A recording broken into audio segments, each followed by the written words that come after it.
Meanwhile, we thought it was about time to check in with Battle Creek Mayor Dave Walters, and so today is the day. Good morning, Dave. Good morning, and thank you for having me here this morning. Thank you for coming. We appreciate that very much. We haven't spoken since right after the election. It's been a while, too long. Seems like it's been just yesterday, but it's been a few months already. It has. How you feeling? I'm feeling great, thank you. Good. Everything's settled in the way you expected, I presume. Yes, absolutely. The commission as a unit seems to be chugging along and working well. City administration seems well. The weather's breaking. It's beautiful in Michigan and in Battle Creek, so all is well. Your bicycle spokes are all shined and everything? And they certainly are. Good. There was a recent story that dealt with something called Welcoming Michigan. Let's talk about what that means and what the debate was about. Certainly. It kind of dates back to not long after the elections where Commissioner Flores got a hold of me and had been interested in the Welcoming Michigan, Welcoming America movement, if you will. And so we talked at length about it and decided to have a workshop first from Welcoming Michigan, which they provided a lot of information to us. And then Commissioner Flores, along with several other commissioners, decided to possibly put it on the agenda as a resolution. So I did some background as well as mayor, and we kind of looked into it, and eventually it came up as a resolution to join. What is Welcoming Michigan? What do they do? Good question. It's more, our resolution was more for Welcoming America. Welcoming Michigan would be like a spinoff of that. It's part of the process, Richard, of when I went to the federal site online to try to understand this. Yeah. And it trickles down from Homeland Security when refugees, as an example, or immigrants are first contacted and vetted. And then it goes to the Office of Refugee Resettlement. And then it breaks off from there as far as Welcoming America. It was initially started by a gentleman in Welcoming, Tennessee, actually, and then expanded it to Welcoming America. So the concept then is that if there are folks from anywhere in the globe, we presume, who are running from their country and looking for a place to settle, that this organization or movement then suggests to them that they'd be welcome. Yes, it does. And it has, if you join on, which we did, or are in the process of doing now that the resolution was passed, it then brings some more expertise and technical help as far as welcoming the legal immigrants and refugees that are already in Battle Creek or that may be relocated here. So what does the resolution do? Is it simply speaks in support of it, I presume? Yes, and you asked about what the debate was. I think the debate was this. As mayor, I looked at it as my job to try to get everyone on the same page, as far as commissioners, and find some common ground that we could vote unanimously on something. And that turned out, in my just advice, was a proclamation versus a resolution, which is what the city of Kalamazoo did. But it was voted in 6-3. And you know what? That means the commission has spoken, and we'll all support that now and back that. So what were the reservations, if any, about it? That's a great question. Myself personally, one of the biggest reservations about it was that I thought we were already pretty welcoming in Battle Creek. We do have populations, just as an example, Burmese, Hispanic, Japanese, for all sorts of reasons here in Battle Creek. And when I was talking to folks, everything is kind of already in place. A good example would be the police department. They already have victims' rights forms in several different languages, just as an example. So I thought we were doing a pretty good job, so I wasn't really excited initially about, this, thinking, why is someone going to direct us how to be welcoming when I think we do a darn good job in Battle Creek. Right. So did you change your mind at all about that, or did it become clear about what the differences might be, if there were any? Certainly. And once again, just to reiterate that point, and so the citizens know, is that 6-3 vote was majority rule. That's the way we do it in Battle Creek. Yep. And there's no hard feelings that I'm aware of any of us that voted against it. We certainly don't want any people that are here as immigrants to feel that they were being slighted or, it was more just the fact that we thought we were doing a pretty good job. We're talking with Mayor Dave Walters of Battle Creek. Back shortly on WBCK 840. WBCK, Mayor Dave Walters is with us this half hour. So it's done, 6-3. We have become part of Welcoming Michigan, Welcoming America. Where did you land on that eventually when you voted? When I voted, I did vote against it. Okay. But once again, I just want to be clear, that's not a vote against the people. It wasn't. It was more of just the administrative handling of it and such, and that's how I felt personally. Mm-hmm. However, once again, I am on board 100% now, and we'll do what we have to do to add to the welcoming, for the immigrants and the refugees that come here. So what does that mean for Battle Creek then? Is this simply a symbolic gesture, or do we have responsibilities now as part of that network? We actually would have some responsibilities. Okay. I think it's kind of both, actually. We do pay a minimal $200 dues a year to be part of this, and they have some outlines of things they would like to see us do, like have a staff person in City Hall, have some, we don't have to hire someone necessarily, but just to monitor the different things and kind of be the go-between. Mm-hmm. All right, fair enough. One of the more recent topics we've seen discussed in the last few weeks is a report from Battle Creek Unlimited. Now they're expected to report their progress on efforts they're making for development in the region, and the context of some of that was there's been millions invested, but we're still losing some ground with job growth. Curious about how you interpreted that. Great question again, and thanks for asking about this. I do sit on the BCU board, and first off, I think if we reflect back to the city of Battle Creek and the administration in the last 2.5 years, there were a lot of changes. Mm-hmm. From the absolute top down, 9 or so positions.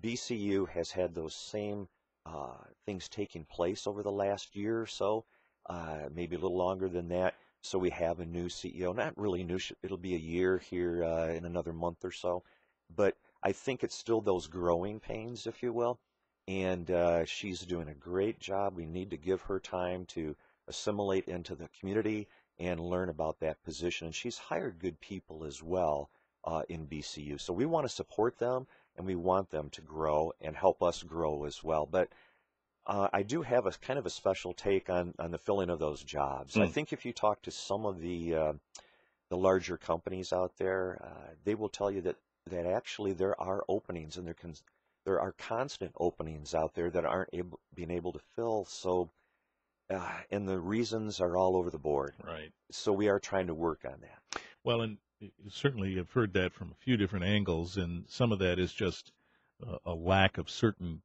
skills that are needed in manufacturing. In fact, tomorrow on the program we'll talk with Dr. Brian Long, who is one of those who says that fairly often. He monitors the manufacturing economy in West Michigan and says, boy, those positions are out there. Some of them are skilled trades and that sort of thing, and we just don't have enough skilled people in those areas to fill them. So your point is well taken that sometimes if we're, quote, losing jobs, maybe they're looking elsewhere to try and find that talent. Is that what you're saying? Very well could be. I also think something the city can help do about to help people get to their jobs. Recently talking to one of the BCU personnel, they said transportation is a huge issue, especially when we're talking shift work out there and the way that our bus systems work. And so there is some conversation about changing that and revamping that to help assist those folks that indeed do want to work, have the ability to get to work and then get home from it as well, no matter what the shift is. Sure. Well, and that's a challenge for, say, public transit, for example, trying to get a ride to work to start at 4 a.m. or something might be a challenge. You bet. And I think any loss of jobs we've seen lately or the potential loss, it can't fall squarely on the shoulders of BCU. I think it's a social issue as well, like we were talking about. And transportation is one of the big issues that jumps out at me that we need to work with that. And we'll talk more about that in just a second with Mayor Dave Walters on WBCK 820. For a few more minutes with Mayor Dave Walters this half hour on WBCK. So I think if we were to summarize the points you've made about Battle Creek Unlimited, it sounds like as far as you're concerned, there's still a fair amount of confidence in the organization, and these statistics do tend to be snapshots in time. Absolutely. That's a fluid movement, through BCU and the city of Battle Creek. And what I really like about BCU particularly now is that certainly they work for job growth. And we want to get those people that are employed get out there so they can get to their positions and their jobs. However, what I like right now is they're also looking at job retention. Hmm. We can look at the growth all day long, but we also have to massage and do those things to retain those jobs in those companies. And I think that's where BCU is certainly going to excel in that. Yeah, well, and anybody who's listening who's in sales knows how that works. I mean, you have a group of clients, and you can expect that over the course of the year, some of those will go away, and you're working on getting new ones, but you'd like to see a minimal amount of those go away, so you work those angles. You bet. Yeah. All right. You mentioned transportation, by the way, in all of that. Is there anything the city you think could do to help with that whole issue? There are some talks we're having with the county. There's a meeting that takes place every so often between the county and city groups, and we are looking at that. Is there a regional way to do transportation versus that? So, there are some ideas floating around out there. Everything is open. We'd like to hear what some of those ideas are, so we can help these folks out. All right. Representative John Hoadley from Kalamazoo was here yesterday talking about alert bills that are moving through the legislature now that would be like Amber Alert style notices to our phones when there might be a situation that deserves the attention of the greater population. This is one of the things that's happened following the Kalamazoo shootings where folks have said, what can we do to try and avoid these kinds of situations? You're working on something else in that regard, too. We certainly are. Mayor Hopewell from Kalamazoo, as well as Jim Ritzma, the city manager, reached out to me, and they reached out to our city manager, Rebecca Fleury. We met with them several weeks ago, and they want to work together as a team because, the boundaries between Kalamazoo and Battle Creek seem to be getting closer and closer, Right. especially how we do business and such. So together, we're going to meet again this Friday in Kalamazoo, and we want to work on violence. And what can we do to help? What can we do as sister cities, if you will, to try to help curb the violence and put something in place? Mm-hmm. Talked about that long ago now, several weeks ago now, with law enforcement. I mean, you have an active shooter situation. You don't know which way that shooter's going.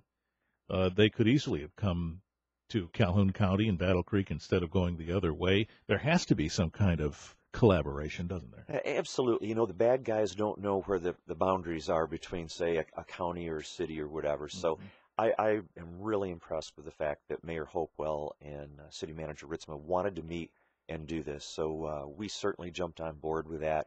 And I'm looking forward to the meeting Friday so we can kind of get some of the nuts and bolts together and get it going. Is there an overarching theme that might suggest some of the things that might come from this? There is. One of the things that they brought up to us was through John Jay College, there's a movement called Cease Fire. Hmm. And it's basically putting together some task force, on how to fight some crime, how to stop it before it starts, and just things like that. Okay. Well, we'll be anxious to hear the results of that, and I imagine we will once you sort those out. You bet. Kind of a neat exchange program of sorts, or at least talk about welcoming folks, students to Battle Creek. Yes, we are working on this. This isn't necessarily hush-hush or anything at that point, but we've had several meetings with representatives from South Korea, also from China, and Western Michigan University is involved, and we are bringing KCC into the mix as well. And what it would be is they would bring students here to study for a year, maybe longer, on international studies. So, we hear all about that we are shipping things to, say, China and South Korea, or bringing them in, and then whether it be jobs going that way or something else. However, I'm excited about this because now it's bringing, students here to Mm-hmm. Battle Creek, and they're looking at somewhere between 150 to 250 students at any given time. Oh, my goodness. That's quite a crowd. It is. It is. So we're excited about that. It is moving along. Western's been phenomenal to work with. KCC's just now getting involved. and it may require even some of us, going to those countries to meet with them as well to finalize this. And they would be here studying, working on their studies by way of Western or KCC. That's correct. There would be a working agreement, which I was advised Western already has that with some Chinese universities, just as an example. Mm-hmm. Very interesting. Is there a timeline that you expect this to follow, or is this a preliminary discussion? Another great question. There is a timeline. They would like to have it, meaning the people from overseas would love to see this, happening this fall. Okay. That's why we're moving pretty quick on some things. We're having multiple meetings, and like I said, a visit to China and South Korea probably will be in the very near future. Okay. Well, we'll be anxious to hear how that sorts out, too. Me too. All right. Let's stay in touch. We will do that. And All thanks again for having me here this morning. Thank you. Mayor Dave Walters, Battle Creek on WBCK.